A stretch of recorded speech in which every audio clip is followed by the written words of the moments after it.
Congress party જે હંમેશા ભ્રષ્ટાચારમાં ગળાડૂબ રહી છે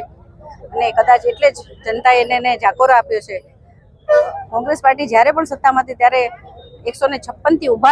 વધારે કંપનીમાં એમના ભ્રષ્ટાચાર બોલ્યા છે. તે પછી શહીદોની વિધવાના પૈસા હોય અથવા આપણા જે બરાબર કોંગ્રેસ પાર્ટી હંમેશા ગળાડૂબ રહી છે ભ્રષ્ટાચારમાં અને સર્વ જનતાએ કદાચ એટલે જ એને જાકારો આપ્યો છે સત્તામાંથી, પણ છતાં પણ ઉલ્ટા ચોર કોટવાલ કો દાટે જે ઈડીની ચાર્જશીટ છે એની સામે સોનિયા અને રાહુલ ગાંધીએ નેશનલ હેરાલ્ડ કેસમાં આખી દેશને ખબર છે કે એમાં એમણે કેવડો મોટો ભ્રષ્ટાચાર કર્યો છે, છતાં પણ ઈડીની સામે આજે કોંગ્રેસ પાર્ટીએ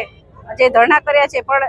જે લોકો સમજી ગયા છે આજે એના વિરુદ્ધમાં જામનગર શહેરમાં આ યુવા મોરચા દ્વારા રાહુલ ગાંધીના પુતળાનું દહન કરી અને આ ભ્રષ્ટાચાર સામે